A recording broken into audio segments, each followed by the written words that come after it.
خطبہ جمعہ ہو رہا تھا تو جناب علی المرتضیٰ نے جمعہ روک کے فرمایا بتاؤ بھائی مسلمانوں سب سے بہادر کون ہے؟ بتاؤ۔ لوگوں نے کہا حضور آپ ہی سب سے بہادر ہے، زمانہ جانتا ہے۔ تو جناب علی رو پڑے، فرمانے لگے نہیں میں تمہیں بتاتا ہوں بہادر کون ہے، میں بتاتا ہوں کون ہے۔ میں جب اللہ مجھے توفیق دیتا ہے نا، میں حرم کعبہ جاتا ہوں تو میں جب خانہ کعبہ کے پاس بیٹھتا ہوں نا تو میں یہ والی حدیث یاد کرتا ہوں، یہ روایت میری آنکھوں کے سامنے آتی ہے، اس کو میں اپنے ذہن میں حاشیہ خیال میں لاتا ہوں۔ جناب علی المرتضیٰ فرمانے لگے میں بتاتا ہوں بہادر کون ہے۔ جناب کون ہے؟ فرمانے لگے ایک دن ایسا بھی آیا کہ مکے کے سارے سردار کٹھے ہو کے محبوب پاک پہ حملہ کرنے لگے، حضور کو گرا لیا نبی پاک۔ میٹھائی کھانا صرف سنت نہیں، پتھر کھانا بھی سنت ہے، صرف حلوہ کھانا سنت نہیں، پتھر کھانا بھی اس سنت کو بھی ادا کرنا۔ کہتے ہیں تھوڑے سے میٹھے چاول بھی کھا لو، کھانے کے ساتھ سنت ہے۔ میں نے کہا بھائی کبھی کبھی پتھر کھانا بھی سنت ہے، اس پر بھی توجہ کریں، اس کا بھی تھوڑا خیال فرمائیں۔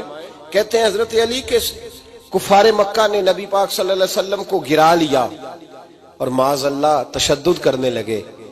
فرماتے ہیں کوئی زور زور سے پکار رہا تھا، میرے کانوں میں آواز آئی جب میں گھر میں تھا، کوئی زور زور سے پکار رہا تھا، اور وہ کیا کہہ رہا تھا؟ کوئی ابو بکر کو خبر کرو، کوئی صدیق اکبر کو بتاؤ کہ قریش مکہ محبوب علیہ السلام کو تکلیف دے رہے ہیں، بتاؤ۔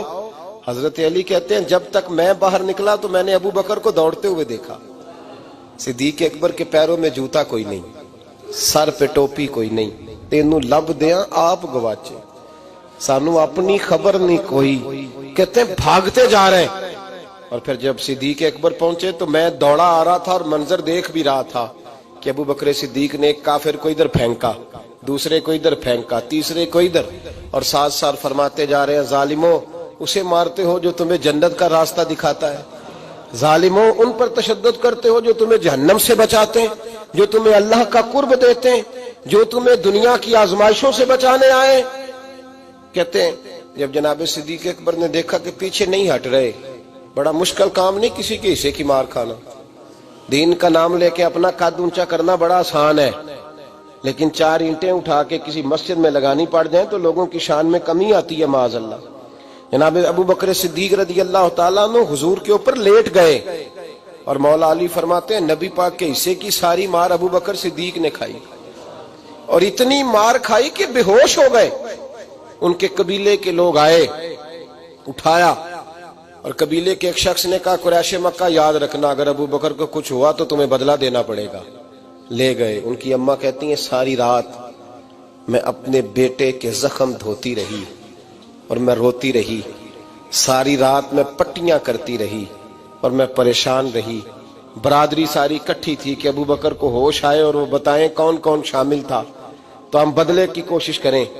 والدہ کہتی ہیں میرے دل میں خیال تھا کہ ابو بکر تو جب بھی اٹھے گا پہلا نام محمد عربی کا لے گا صلی اللہ علیہ وسلم، تو یہ تو ناراض ہو جائیں گے۔ کہتی خیال تھا کہ تھوڑی دیر کے لیے اپنے محبوب کا نام کبھی معاذ اللہ نہ لیں، برادری کٹھی ہے، میرے دل میں خیال تھا، لیکن کہتے ہیں وہی ہوا۔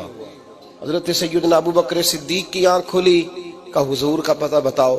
اماں کہتی ہیں میں نے کان میں کہا ابو بکر ذرا ٹھہر جا، برادری ساری کٹھی ہے، تو حضور کا نام لے گا تو چلے جائیں گے۔ تو کہتے ہیں ابو بکر اٹھ کے بیٹھ گئے، کہنے لگے جس نے بیٹھنا ہے بیٹھے، جس نے جانا ہے جائے، مجھے برادری کی ضرورت نہیں، مدینے والے محبوب کی ضرورت۔